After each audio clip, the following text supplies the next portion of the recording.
The Tragedy of Romeo and Juliet, Act 1, Scene 2, modern text, read by Mr. Oldfield.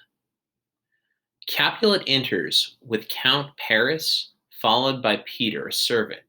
Capulet, continuing a conversation, but Montague has sworn an oath, just like I have, and he's under the same penalty. I don't think it will be hard for men as old as we are to keep the pace. You both have honorable reputations, and it's too bad you've been enemies for so long. But what do you say to my request? I can only repeat what I've said before. My daughter is still very young. She's not even 14 years old. Let's wait 2 more summers before we start thinking she's ready to get married. Girls younger than she often marry and become happy mothers. Girls who marry so young grow up too soon. But go ahead and charm her, gentle Paris. Make her love you. My permission is only part of her decision. If she agrees to marry you, my blessing and fair words will confirm her choice.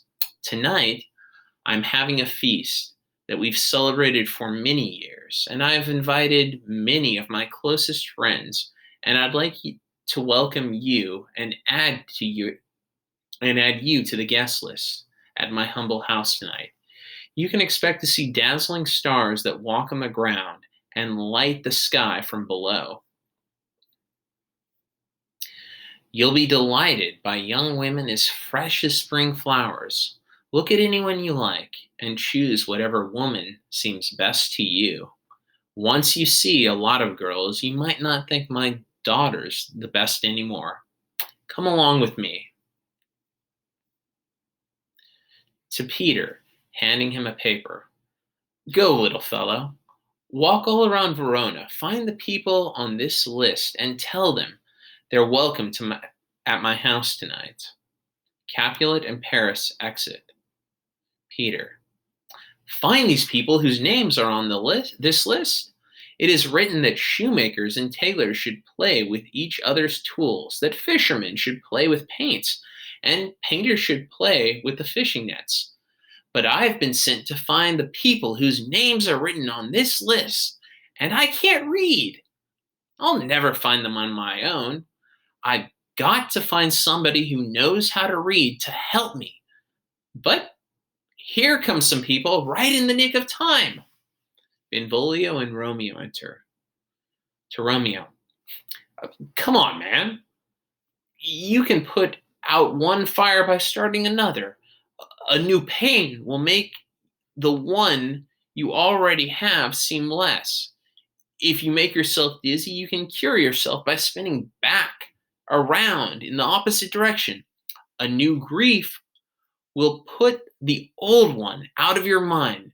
Make yourself lovesick by gazing at some new girl, and your love sickness will be cured. The plantain leaf is excellent for that. For what, Romeo? For when you cut your shin. What, Romeo? Are you crazy? I'm not crazy, but I'm tied up tighter than a mental patient in a straitjacket. I'm locked in a prison and deprived of food. I'm whipped and tortured to Peter. Good evening, good fellow. May God give you a good evening. Excuse me, sir. Do you know how to read? I can read my own fortune in my misery. Perhaps you've learned from life and not from books, but please tell me you can read anything you see. Yes, if I know the language and the letters. I see. Well, that's an honest answer. Have a nice day. Stay, fellow. I can read. He reads the letter.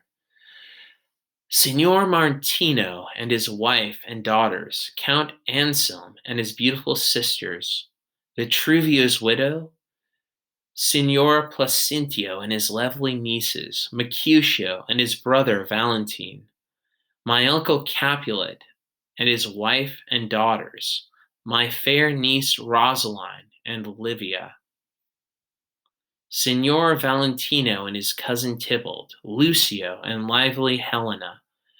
That's a nice group of people. Where are they supposed to come? Up! Where? To supper? To our house. Whose house? My master's house. Indeed. I should have asked you before who he was. Now I'll tell you, so you don't have to ask. My master is the great and rich Capulet. And if you don't belong to the house of Montague, please come and drink a cup of wine. Have a nice day. Peter exits. The beautiful Rosalind, whom you love so much, will be at Capulet's traditional feast, along with every beautiful woman in Verona. Go there and compare her objectively to some other girls I'll show you. The woman who you think is as beautiful as a swan is going to look as ugly as a crow to you. If my eyes ever lie to me like that, let my tears turn into flames and burn them for being such obvious liars. A woman more beautiful than the one I love? The sun itself has never seen anyone as beautiful since the world began. Come on! You first decided she was beautiful when no one else was around.